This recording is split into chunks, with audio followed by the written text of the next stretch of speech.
Assalamualaikum warahmatullahi wabarakatuh. Waalaikumsalam warahmatullahi wabarakatuh. Alhamdulillah, alhamdulillahirabbil alamin. Alhamdulillahilladzi nahmaduhu wa nasta'inuhu wa nastaghfiruhu wa nastahdihi wa natubu ilaihi wa natawakkalu alaihi wa na'udzu billahi min shururi anfusina wa min sayyiati a'malina. May yahdihillahu fala mudilla lahu wa may yudlil falan tajida lahu waliyyan mursyida. Asyhadu an la ilaha illallah wahdahu la syarika lahu wa asyhadu anna Muhammadan abduhu wa rasuluhu la nabiyya wa la rasula ba'da. Qala Allah Ta'ala fil Qur'anil Karim, a'udzu billahi minasy syaithanir rajim. Ya ayyuhalladzina amanu taqullaha haqqa tuqatih wa la tamutunna illa wa antum muslimun. Wa qala aidan fi ayatin ukhra, syahrul ramadan alladzi unzila fihi al-Qur'an hudan linnas wa bayyinatin minal huda wal furqan. Shadaqallahul adzim. Allahumma hamna bil Qur'an. Alhamdulillahirabbil alamin. Bapak-bapak, ibu-ibu, jemaah pengajian Jumat pagi Rumah Sakit Karimah Utama rahimani wa rahimakumullah. Pertama kita panjatkan puja dan puji syukur kehadirat Allah Subhanahu wa taala. Alhamdulillah pagi hari ini kita dipertemukan kembali setelah kurang lebih 10 tahun lebih saya tidak kesini untuk pengajian. Dulu pagi sih ya dulu tuh pernah pagi ini mas orang dulu tidak siap, tidak dulu masihnya ngambil kita belum di rumah sakit, belum masih dan kebetulan kita sering ketemu karena berulang kali ada kecelakaan gitu ya. Ya patah kakinya, patah tangannya. Nah, saya tiga-tiganya patah-patah semua, ya ini gini kabeh. Dan dari Iskarima semua, setelah Iskarima semua ada apa kemarin terakhir itu belut sama temennya, tapi muakamah yang di pondok yang memang diadakan oleh pondok, jadi ke pengawasan guru terus patahnya terus dulu juga patah sampai sekarang belum ada wipennya malah di sini ya. Hari itu kan patah sih. Belum ada juga. Nah, semoga pertemuan kita pada pagi hari ini bermanfaat. Sebentar, pengajiannya cuma sebentar sampai pukul 9 kurang 3 menit lah, kurang 3 menit dan kita selesai. Saya sudah janjian dengan orang lain pukul 9 nanti di embarkasi haji di Donohudan di gedung Arafah ada acara pesantren Ramadan. Penyelenggaranya SMA Batik 1 Surakarta. Nanti saya diminta untuk bicara di situ mulai pukul 9, tapi saya sudah bilang tak suruh balik jadwalnya sehingga mungkin agak bisa mundur sampai 9.15. Baik, Bapak dan Ibu, semoga pertemuan kita pagi hari ini dicatat oleh Allah sebagai bagian dari amal soleh kita hari ini yang diterima oleh Allah Subhanahu wa taala. Amin ya rabbal alamin. Selanjutnya semoga sholawat serta salam senantiasa dicurah limpahkan atas uswah hasanah kita. Beliau adalah Nabi besar Muhammad Sallallahu Alaihi Wasallam. Demikian pula pada para keluarganya, para sahabatnya dan seluruh umatnya yang setia sampai akhir zaman. Semoga kita termasuk di dalamnya. Amin ya rabbal alamin. Oke, kalau ada yang mencatat, sangat penting sekali materi kita ini. Tapi model saya itu mungkin khusus ya, pengajarannya aku itu beda gitu loh. Saya senang saya sendiri, jadi memang mikir pengajaran dengan saya mikir terus nanti sampai selesai pun belum selesai, masih mikir terus gitu. Baik, sekarang kita mulai. Ini aslinya pengajian kalian bulan niatnya bukan pengajian, ini niatnya sekolah. Jadi bawa buku, bawa catatan, bawa Quran, bawa HP, bawa sabil, harusnya gitu harusnya. Nah, sudah bawa, sekarang kita buka ya. Kita buka ayat yang pertama. Itu surat Al-Baqarah 185. Semuanya membuka semua. Terus sekarang saya bacakan ayatnya tidak sampai akhir. Lalu kita minta tolong ke Mas Baskoro untuk membacakan terjemahnya dari awal sampai akhir, nanti sampai akhir pengajiannya. Dibuka dulu surat Al-Baqarah 185 sampai saya berhenti, tidak semua ayatnya. Nanti Mas Baskoro kita minta tolong bacakan terjemahnya. A'udzu billahi minasyaitonir rajim.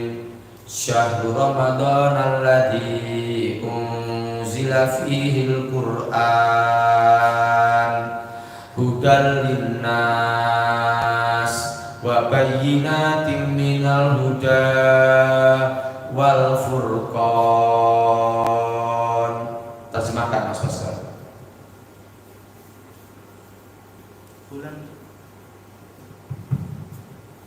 Bulan Ramadan adalah bulan yang di dalamnya diturunkan Al-Quran sebagai petunjuk bagi manusia dan penjelasan-penjelasan mengenai petunjuk itu dan pembeda antara yang benar dan yang batil. Stop. Nah, sampai situ.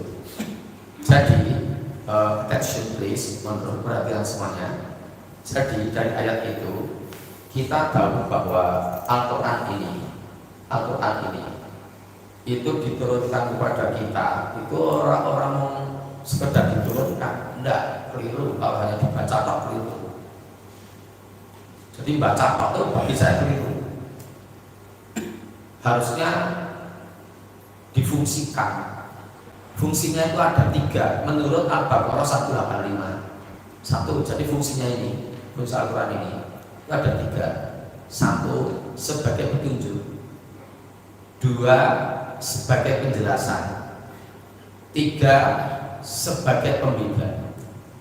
Bahasa Arabnya 1 hudal linnas, 2 wa bayyinatin minal huda, 3 wal furqan. Seperti itu. Jadi tidak hanya dibaca, meskipun sudah bagus membaca sampai katam selesai, ulangi lagi, sampai katam lagi, ulangi lagi, sampai katam lagi, ulangi lagi, dan bagus. Tetapi tidak cukup kalau hanya sampai di situ. Tidak cukup. Nah, terus sekarang gini. Ternyata ada ayat yang lain. Sekarang dibuka, Mas Baskoro. Kita buka surat Ali Imran 138. Surat Ali Imran 138. Saya bacakan ayatnya, pendek ayatnya. A'udzubillahi minasyaitonir rajim. Hada bayanul linnas wa hudan wa mau'izatul lil muttaqin. Terjemahkan tidak usah Mas Baskoro, sampai aja dengan penghayatan, baper. Inilah Al-Quran, suatu keterangan yang jelas. Stop. Nah, suatu keterangan yang jelas. Itu di situ menggunakan kata bayanun. Bayanun itu kalau di Al-Baqarah 185-nya sama dengan bayinat. Bayinat itu sama dengan bayanun. Dan saya terangke nanti enggak ngobrol-ngobrol kan di kursi grammar bahasa Arab barang enggak usah. Percaya mawon nggih. Jadi bayanun itu sama dengan bayinat. Lanjut. Untuk semua manusia. Terus Dan menjadi petunjuk. stop. Nah, yang kedua menjadi petunjuk. Di surat Al-Baqarah 185 tadi juga sudah ada petunjuk. Yang tadi hudalinas, yang ini hanya wahudan. Jadi menurut Ali Imran 138, fungsi Al-Quran ada 3. 1 penjelasan atau keterangan, 2 petunjuk, lalu berikutnya serta pelajaran bagi orang-orang yang bertakwa. nah, serta pelajaran bagi orang-orang yang bertakwa. Pelajaran di situ itu terjemahan dari Depak RI, Departemen Agama RI. Kadang-kadang saya tidak kurang setuju ya dengan banyak yang saya tidak setuju dengan terjemahan Depak RI itu. Tapi mungkin ya karena harus mengcover banyak orang, banyak kalangan sehingga Depak RI memilih terjemahan itu. Kalau saya lebih serah, mau itu diterjemahkan dengan peringatan. Wa'adoyu itu mengingatkan atau nasihat. Jadi dari surat Ali Imran 138, fungsi Al-Quran itu jadinya ada 3. 1 sebagai keterangan atau penjelasan, 2 sebagai petunjuk, 3 sebagai nasihat. Lalu dari ayat yang pertama tadi Al-Baqarah 185 itu ternyata Al-Quran sudah punya 3 fungsi. fungsi. Satu, sebagai petunjuk. Dua, sebagai penjelasan bayinat. Tiga, sebagai pembeda. Nah, nomor 1 dan 2 di Al-Baqarah 185 ternyata sama dengan 1-2 di Al-Imran 138, sehingga karena sama dadane siji dianggap padha itu loh.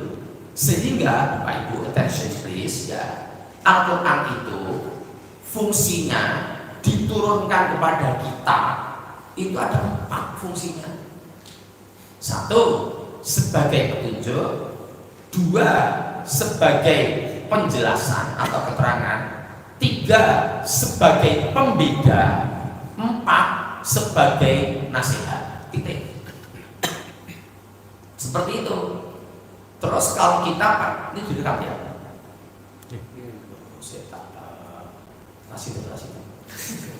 Jadi saya mau ngomong begini. Jadi saya mau ngomong, tapi bisa diedit atau terserah ya. Saya mau ngomong, ojo nganggo feng shui gitu loh. Ojo nganggo primbon, ojo nganggo primbon. Primbon itu Jawa. Feng shui itu Cina, hitungan Cina. Jangan pakai itu. Islam itu pakai Quran. Jadikan sebagai petunjuk, sebagai penjelasan, sebagai pembeda, sebagai nasihat. Jadi sudah ada Al-Quran, ya wis manut, gitu loh. Contoh ya, nanti contohnya banyak nanti. Mas Baskoro, saya tak tanya Mas Baskoro. Mas Baskoro rumahnya mana? Bagi, oke Bagi ya. Di dekat-dekat rumahnya Mas Baskoro atau sepengetahuan Mas Baskoro, jawab A ada, B tidak ada, C tidak tahu. Apakah ada pasangan suami istri yang beda agama? Sak ngerti Mas Baskoro? C tidak tahu.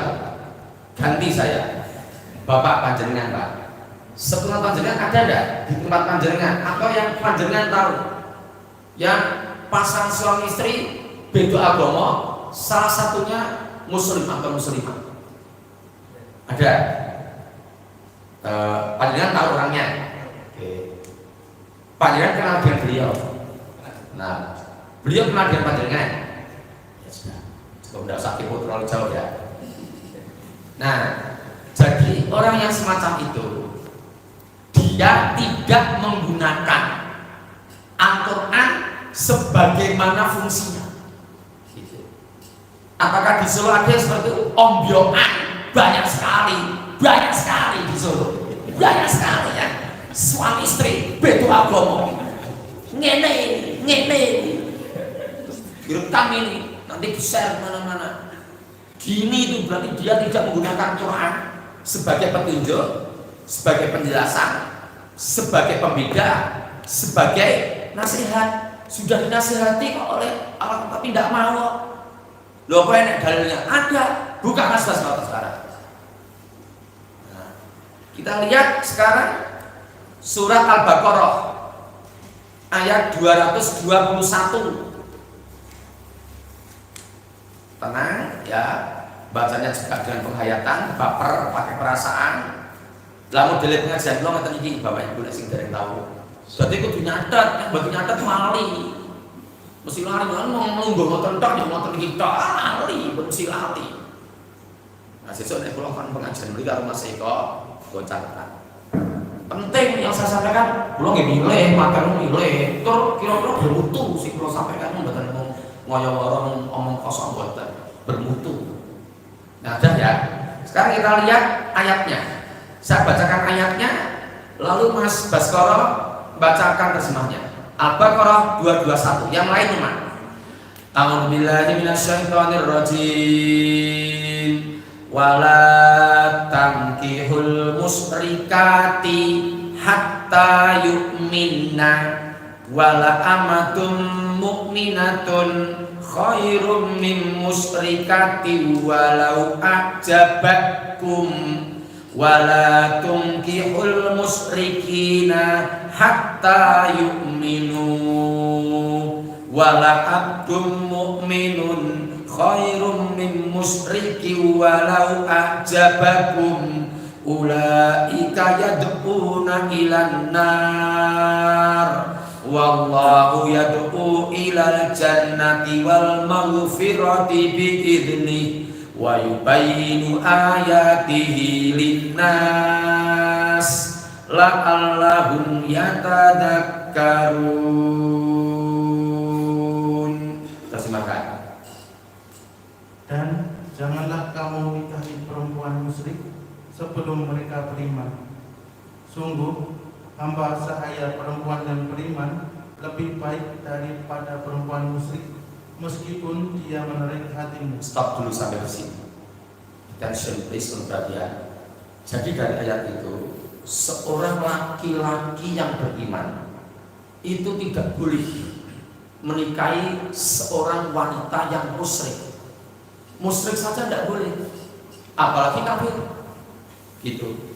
Nanti kalau bapak-bapak ingin lebih rinci, detail, teliti, itu ternyata dalam kitab Minhajul Muslim, pengarangnya Syekh Abu Bakar Jabir Al-Jazairi, itu menerangkan dalam kitab itu, Minhajul Muslim itu, salah satu pernikahan yang dilarang dalam Islam adalah pernikahan dengan orang kafir. Beliau Syekh Abu Bakar Jabir Al-Jazairi menggunakan istilah dilarang menikah dengan orang kafir.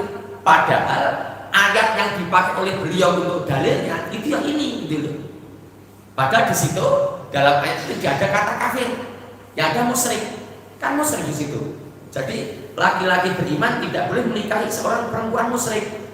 Tapi Syekh Abu Bakar Jabir Al-Jazairi sekelas beliau pun berani menggunakan dalil kata musyrik tapi dipakai untuk larangan bernikah dengan orang kafir. Nah, saya mengikuti dia. Saya dia sudah meninggal ya. Saya Abu Bakar Jabir Al-Jazairi sudah meninggal kira-kira ya 6 atau 7 tahun yang lalu sebelum Covid. Belum lama kok. Kami menyewakan jenazah di Solo. Meninggalnya di Madinah.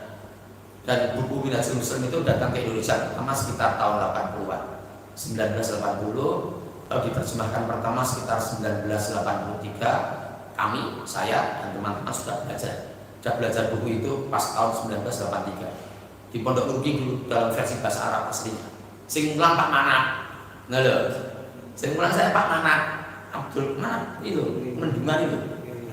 Sing mulang saya dulu, mulang Minhajul Muslim. Dia kan gontor, lulusan gontor, pintar Pak Manat kayak. Dulu nak ketemu aku nyikem. Aku yang nikah direkam. Dan beliau lihat ya, wah ya nonom baik kayu ini sore lah. Nah jadi seperti itu. Bahkan sampai gini, laki-laki tadi itu tidak boleh menikahi seorang wanita yang musyrik. Bahkan dalam ayat itu dikatakan kalau ada seorang budak wanita yang beriman, budak wanita yang beriman itu ternyata lebih baik daripada wanita musyrik. Meskipun wanita musyrik itu menarik hatimu. Gitu ayatnya. Ini sekarang banyak wong lanang muslim, wah bojone kafir. Banyak sekali ning Solo mbyokan. Lanjut Mas Baskor. Dan janganlah kamu nikahkan orang laki-laki musyrik dengan perempuan yang beriman sebelum mereka beriman. Sungguh hamba saya laki-laki yang beriman lebih baik daripada laki-laki musyrik, meskipun dia menarik hatimu. Stop dulu sampai situ. Nah, ini keadaan sebaliknya tadi. Yang pertama tadi itu laki-lakinya beriman. Kira untuk menikah karo wanita musyrik tidak boleh. Sebelum wanita musyriknya beriman terlebih dulu. Yang sekarang ini paling aneh, tidak boleh kamu menikahkan seorang laki-laki beriman, seorang laki-laki musyrik dengan wanita beriman, tidak boleh. Sebelum laki-laki musyrik ini tadi beriman terlebih dahulu. Gitu dikatakan seperti itu. Wong neh sing laki-laki ki kafir, njuk sing wedok beriman, tidak boleh. Ning Solo apa enek sing perempuan muslimah terus bojone non muslim. Oh, kayak mbyokan. Banyak yang semacam itu. Berarti mereka itu tidak pakai Al-Quran sebagai satu petunjuk, dua sebagai penjelasan, tiga sebagai pembeda, empat sebagai nasihat. wis dinasihati, dikasih petunjuk karo Al-Qur'an, nek ora gelem. Ditungi Qur'an iki lho ayate. Iki lho, wacana. Aku rasa maca Arab Pak, terjemahane. Pikirannya terjemahane tak sebagai bulane, nyot. Terjemah tetap enggak berkumeng kok. Tetap tidak mau. Lanjut. 3 kalimat berikut, 3 kata berikutnya. Mereka mengajak ke neraka. Stop. Sopo Mas Baskoro ngajak ke neraka?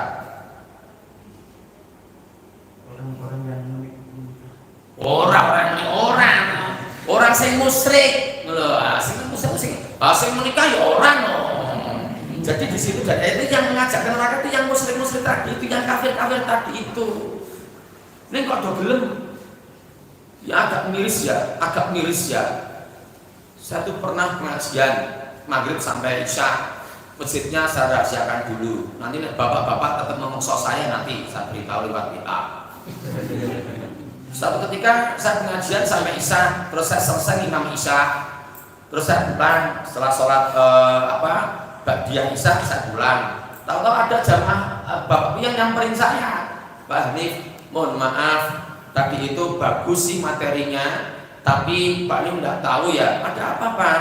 Tadi ada salah satu jamaah yang istrinya non muslim ikut pengajian, padahal materinya niki tak menek ke bodoh banget, nah bunyi rokok mana menang wae.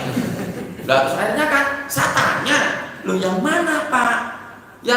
Yang bapaknya tadi datang ke sini tapi istrinya di rumah non muslim yang mana? Nanti kalau Pak Hanif saya beritahu, Pak Hanif kaget gitu loh, dia mengatakan seperti saya juga ngomong, dan saya anakku tak jogo bener kaget, tak siapkan dulu perasaan saya biar tidak kaget.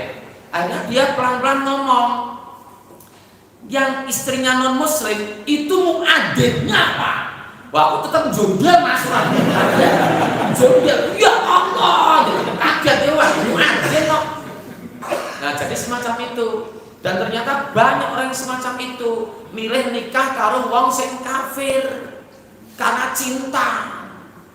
Nek kalimat utama ra nek screeningin sira mungkin. Ndak ada kalimat utama. Suami istri non muslim enggak ada ra mungkin mlebu kene. Nek nganti mlebu kene nyambut gawe kene kecolongan berarti gak ndak ditokke wae wong ngono kuwi. Ya benar loh gitu. Nah, oke. Nah, sekarang kita lihat contoh yang lain.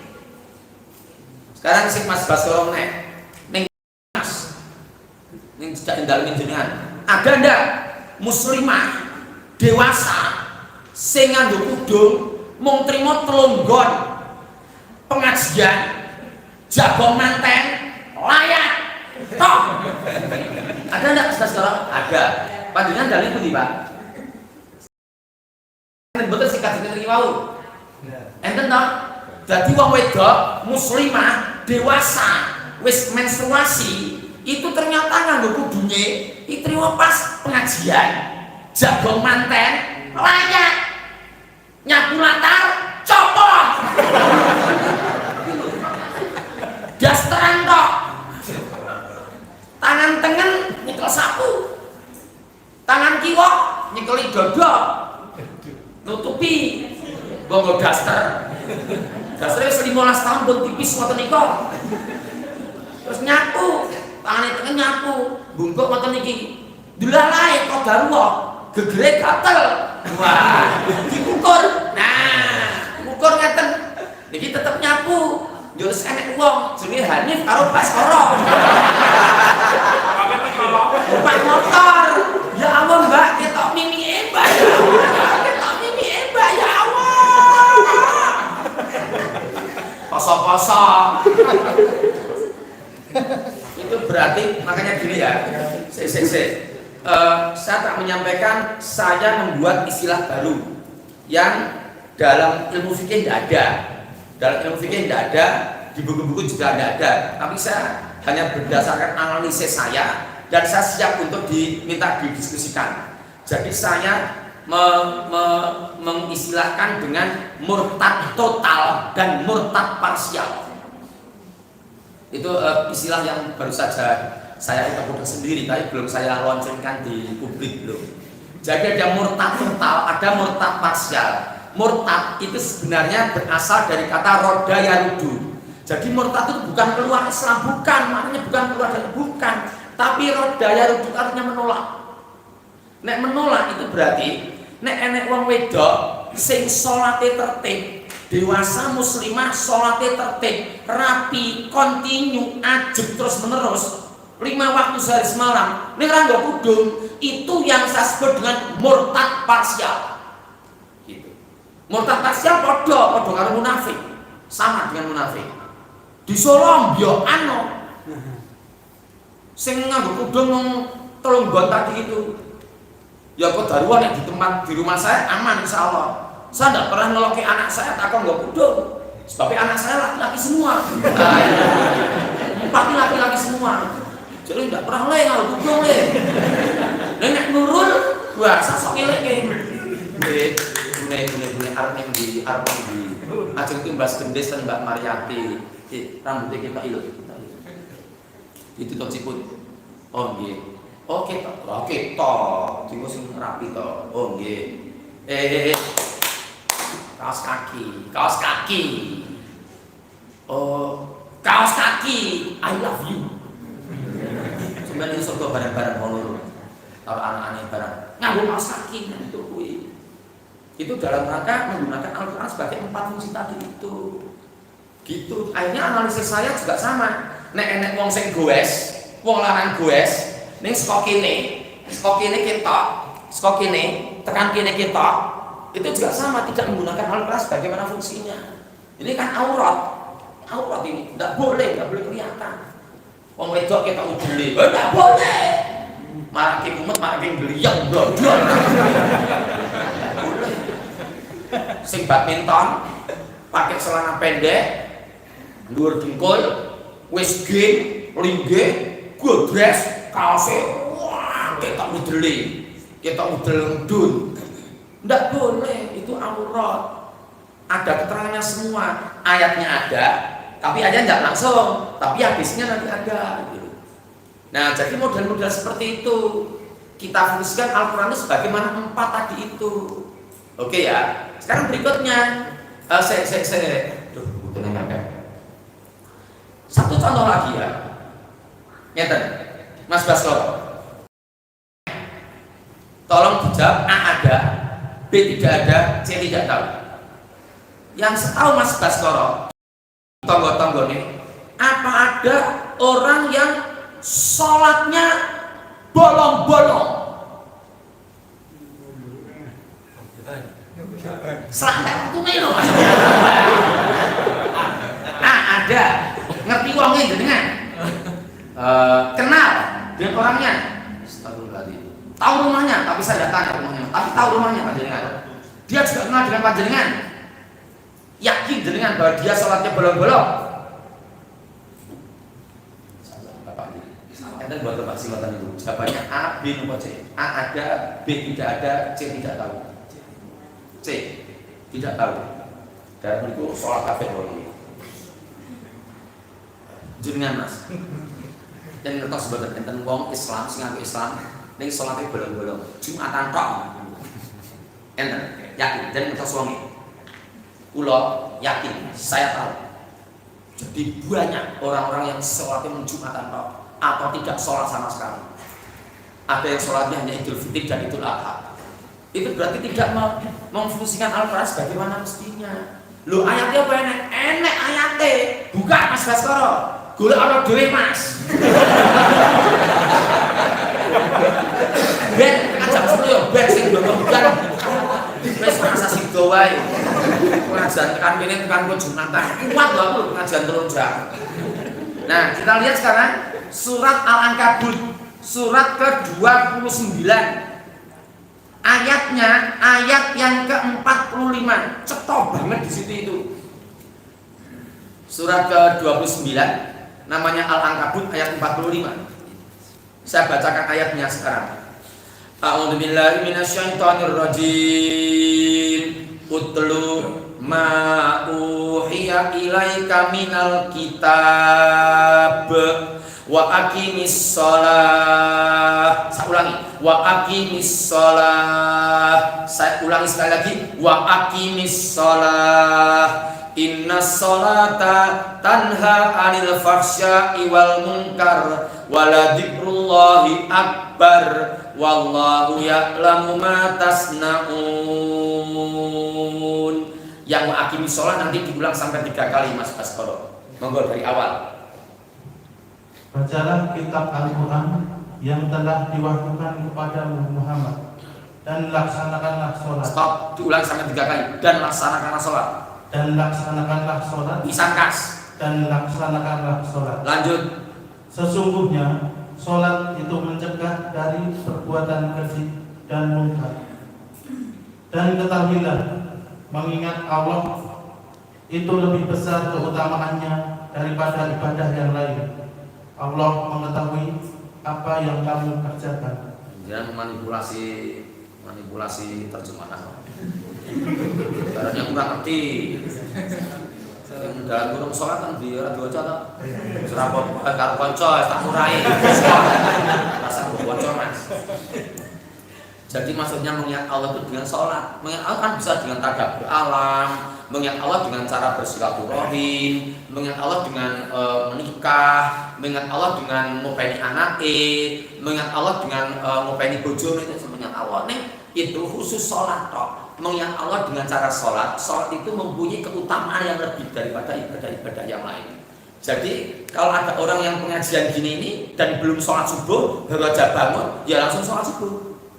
Pengajian sore, belum sholat asar, datang ke pengajian, ditanya siapa yang belum sholat asar? Saya belum, sholat dulu. Karena lebih utama daripada ibadah-ibadah yang lain. Berangkat kuliah, sudah sholat duha belum? Belum, sholat duha dulu. Jadi sholat itu mempunyai keutamaan yang lebih daripada ibadah-ibadah yang lain. Tetapi ternyata ada banyak orang sing ngaku Islam, ning sholatnya bolong-bolong, mung Jumatan tok. Jadi Sabtu, Minggu, Senin, Selasa, Rabu, Kamis rasalah.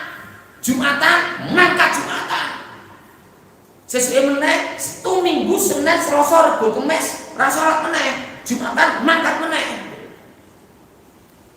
Ada yang ironis sekali Bapak-bapak. Itu terjadi pada hari Senin tanggal 1 bulan Oktober 2018. Hari Senin tanggal 1 Oktober 2018. Saya sudah pakai baju putih, tak leboke ning katok ireng. Saya siap berangkat mengajar. Saya kerja di 11 Maret Bapak Ibu, saya mengajar 11 Maret. Setelah mau siap berangkat, Nurul bilang, Nurul isi saya Mas Baskoro. Nurul bilang gini, pengen ngerti Nurul gitu Mas Baskoro.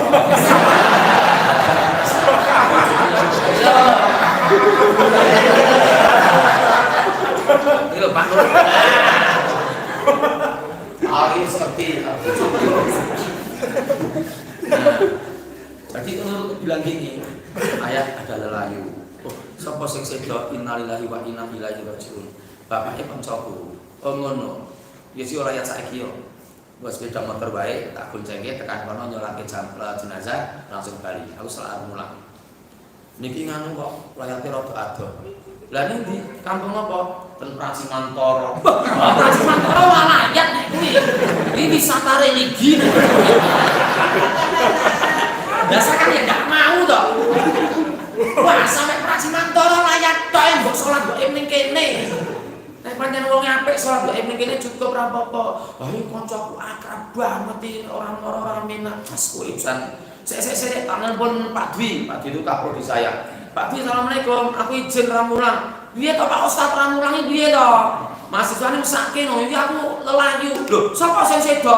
Sing sedo kuwi bapake, kancane, bojoku. Wis rasa mangkat mulang sik. Lah omah ngendi saiki wae kono, layan saiki. Ning kok bentang mangkat ning kampus. Lah saya ngomong, "Baik, ayat ini Prasimantoro Pak." Wah, ini wisata religi nek ora layan. Akhirnya saya minta pertimbangan istri saya sekali lagi dan ternyata jawabannya keputusannya LAYAT layak. Berangkat ke Prasimantoro. Kami berangkat jam 7 pagi. Lalu di tengah jalan ada pengumuman dari Prasimantoro itu dimakamkan pukul 11. Kan mepet banget itu waktunya. Ada dari Ngeruki, Solo Baru, Kertek Bacem, Sukoharjo, Proliman, Kanan, Sritek, Taman Sari, lurus Sanggang, Munggah, Manyaran, Ngetan, Protelon, ngidul Iromoko, ngidul meneh Pracimantara. Sampai sana hampir terlambat. Sampai sana ternyata tidak ada yang nyolatke. Sing nyolatke jenazah tidak ada. Saya sampai tanya jajar saya, Bapak sudah nyolatkan? Belum. Nanti saya nunggu bapak-bapak yang lain nyolatkan. Bapak sudah nyolatkan? Belum.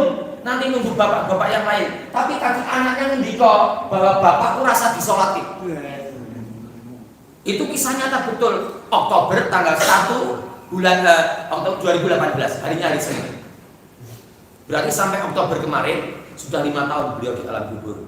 Sudah ulang tahun yang kelima. Lah, saya terus tanya sama anaknya, Mas, nih bapak jenengan betul disolati. Anaknya menjawab dengan pelan, tegas, dalam jawabnya ya, mboten Pak, mboten sapi sholat. Bapak kula mboten sholat, bapak kula kafir.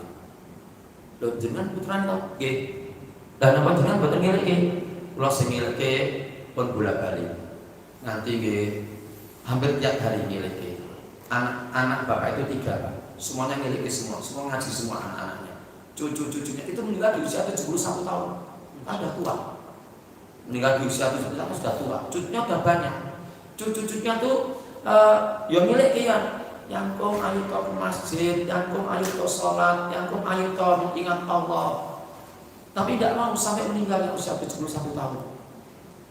Akhirnya saya bersama bapak ini tadi, Pak, mungkin nek jenazah diambil kita masjid. Diri nyelakin jenazah ini, mungkin nanti latar belakangnya sakit, sumber dan akhirat dan alam kubur sakit. Sudah sampai diangkat jenazahnya jam 11 mau dibawa ke kubur, ternyata delujur, ngetos delujur Mas, delujur. Ya, iki masjidnya delujur. Itu saya kaget juga, loh, tenang ini lagi sholatnya tenang ya Allah. Saya tanya bapaknya ini, pripun Pak, jenengan jenengan kuburan? Wah, belum boten mawon Pak. Nek jenengan boten kula nggih boten. Akhirnya saya enggak sampai kubur. Saya nelpon Nurul, Bu kita pulang. Lho, ora tekan kuburan tok ora. Lah mau Pak kok terangin di Bali. Nah, ketika pulang saya terangkan, ternyata memang tidak disolatkan. Saya ingat sekali dengan momen itu. 2018 kula pun tua 2018 pun kelingan kula. Wong kula sakipun umur 36. Saya ketenem loh. Nah, jadi orang semacam itu berarti tidak menggunakan Al-Quran. Dan orang yang semacam itu nanti terkena ayat yang lain. Buka ayat yang lain. Surat An-Nisa ayat 137 138. An-Nisa 137 138. Saya bacakan ayatnya sekarang. A'udzubillahi minasyaitonirrajim. Innal ladzina amanu tsumma kafaru tsumma amanu tsumma kafaru tsumma zdadu kufra lam yakunillahu liyaghfira lahum wala liyahdiyahum sabila. Sekalian 138. Basyiril munafiqina bi anna lahum adaban alima. Terjemahkan Mas Baskoro. Sesungguhnya orang-orang yang beriman lalu kafir, Terus kemudian beriman lagi, kemudian kafir lagi, terus lalu bertambah kekafirannya, terus maka Allah tidak akan mengampuni mereka. stop. Maka Allah tidak akan mengampuni mereka. Ini belum Pak. Di sing sholat belum. Ini Allah tidak akan mengampuni mereka. Abot dulu. Lanjut. Yang kedua. Dan tidak pula menunjukkan kepada mereka jalan yang lurus. Nah, dan tidak pula menunjukkan kepada mereka jalan yang lurus. Itu ayat Quran loh. An-Nisa 137. Jadi kalau ada orang yang beriman lalu kafir, beriman lalu kafir. Nah, ini yang saya sebut dengan murtad parsial. Jadi beriman, kafir, beriman itu murtad parsial. Murtad itu tidak keluar dari Islam, tidak. Secara linguistik, mana bahasa, rodda ya rudu, irtadda irtaddu itu keluar, bukan, tapi menolak Islam. Nek murtad berarti keluar Islam karena menolak Islam. Yang murtad total itu apabila menikah dengan non Muslim, lalu dia keluar dari Islam, lalu masuk ke agama baru dan menjalankan syariatnya di agama baru, itu murtad total. Nek murtad parsial, di wong niku wong wedok salate ajeng, salate tertib, nek ora tau gak kudu itu lho. Itu murtad parsial. Nek wong lanang padha salat nek ora poso. Enten mboten Mas Baskara? Enten. Jenengan ngerti wonge. Salate relatif baik, nek dhek ora poso, ngoten lho. Poso Ramadan mboten poso. Alon-alon, ada, tidak tahu. Ada, tahu orangnya. Panjenengan tahu dia tidak berpuasa, makan pas bulan Ramadan ini di siang hari. Ngerokok, oke, ya aku udah gak takon mangan, orang rokok. Kabarnya rokok, wong ini. Nah, ini belum mangan, orang mangan rokok. Bapaknya. Nah, jadi semacam itu. Nah, sekarang gini, ternyata tidak salah kayak petune. Kita lihat ayat yang 138 terjemahkan. Kabarkanlah kepada orang-orang munafik bahwa mereka akan mendapat siksaan yang pedih. Nah, orang-orang yang murtad parsial, iman kafir, itu dikatakan oleh Allah, dikategorikan oleh Allah, dikriteriakan oleh Allah dalam kelompok orang-orang yang munafik tadi itu. Aku tidak usah nerangke katafora, tidak usah nerangke anafora, itu urusan linguistik. Tapi ada yang tahu anafora katafora? Tidak tahu, serasa tak terang kaguan tersebut. Itu dalam ilmu linguistik. Jadi kalau anafora itu mengacu ke depan, kalau katafora itu mengacu ke belakang. Dalam satu konstruksi kalimat itu seperti itu. Nah seperti ini di 138 Allah menyebut munafik, tapi yang disebut di ayat 137 itu namanya katafora. Dalam ilmu linguistik namanya katafora. Ini menyebutkan dulu, lalu dijelaskan di bagian belakangnya, itu namanya anafora. Tapi tidak penting, itu bapak-bapak tidak penting. Nah, sehingga dengan begitu orang yang bolong-bolong sholat itu munafik. Itu. Sabtu, Minggu, Senin, Selasa, Rabu, Kamis, rantau sholat, Jumatan, mantap. Gitu. Beriman meneh, seminggu meneh, kafir meneh, Jumatan, mantap meneh. Itu munafik. Padahal munafik itu 145. An-Nisa 145. A'udzubillahi minasyaitonirrajim. Innal munafiqina fid darkil asfali minan nar walan tajida lahum nasira. Terjemahkan. Sungguh orang-orang munafik itu ditempatkan pada tingkatan yang paling bawah dari neraka. Terus. Dan kamu tidak akan mendapat seorang penolong pun bagi mereka. Jadi yang bapak-bapak, kula nek ngerti enten wong sing mending kula ngupahane. Kula sing Jumatan. Hati mbah mereka nika ora tau salat babar blas. Mereka nika ora tau ngambah masjid. Mereka ora kenal Gusti Allah. Mending kula no. Ra kita kula mau Jumatan tok. Mending kula ngupahane, kula mau salat Idul Fitri kalau Idul Adha tok. Timbang kula mboten salat babar blas. Saya wangsuli, mending nika jenengan. Jenengan ngisor dhewe neraka paling ngisor. Nek mereka mung neraka tok. Jadi serodok dhuwur-dhuwur aja ya padha wae jane. Jenengan intip neraka jenengan. Nah, ternyata konsekuensi logis dari memfungsikan Al-Qur'an itu ada dalam surat Ali Imran lagi, balik lagi ayat 139 terakhir ini pengajiannya. Ini aku setelah berapa ya Pak Anjar? Kapan-kapan pengajiannya 139 itu aku juga heran dengan itu ayat itu. Oke, saya bacakan ya. Ali Imran 139. A'udzubillahi minasyaitonirrajim. Wala tahinu wala tahzanu wa antumul a'launa in kuntum mu'minin. Terjemahkan. Dan janganlah kamu merasa lemah, dan jangan pula bersedih hati, sebab kamu paling tinggi derajatnya jika kamu orang beriman. Diulangi dari sebab Kamu paling tinggi derajatnya jika kamu orang beriman. gitu Bapak-bapak. Ini tadi saya di tengah jalan lupa sih, wah kurang kok bukunya ya. Saya tuh punya buku Pak, saya punya buku 2 eksemplar. Jadi di rumah tuh ada 2.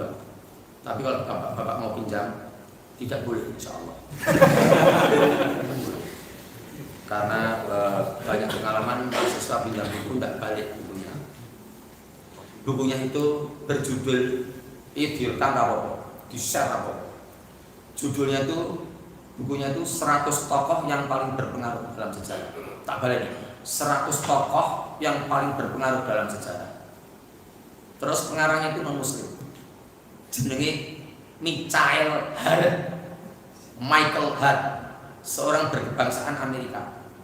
Dia itu punya gagasan, punya ide untuk ngeranking orang-orang yang pernah hadir di muka bumi yang dianggap paling berpengaruh dalam sejarah. Lalu dia mengumpulkan kolega-koleganya, ilmuwan-ilmuwan dari berbagai bidang ilmu. Lalu dari hasil rapat mereka saling evaluasi, saling memberikan masukan, saling mengkomplain, saling memberikan alasan-alasan. Mereka sepakat bahwa Nabi Muhammad itu diletakkan di ranking 1. Loh ya, buku mengarah buku itu. Terus yang ranking 3 itu Yesus Kristus. Jadi Yesus Kristus niku ranking 3 Yesus Kristus. Moro teng bulan, kuwi ndek bukune. Bukune niku nggih pengarangnya Michael Hart atau yang sekarang bisa browsing monggo sekarang Michael Hart. Nanti ada 100 tokoh yang paling berpengaruh di dalam sejarah. Itu harganya sekarang murah. Sekarang dulu mahal dulu. Semakin kesini semakin murah. Ada e-booknya juga. Nah, di situ itu yang ranking 3 itu Yesus Kristus, yang ranking 1 Nabi Muhammad. Yo muncul pertanyaan, yo sing ranking loro ki sapa? Kok yo luwih apik timbang Yesus Kristus? Ternyata yang kedua itu adalah Sir Isaac Newton. Jadi Isaac Newton itu menurut penilaian Michael Hart dan kawan-kawannya yang notabene non-muslim juga tetap meletakkan Muhammad di rank pertama, Yesus di tempat ketiga, yang kedua itu diduduki oleh Isaac Newton tadi itu. Ngarani kula tidak ada alasan lagi Bapak-bapak pemilu ini, baik secara akademik ilmiah ataupun tendensi keagamaan.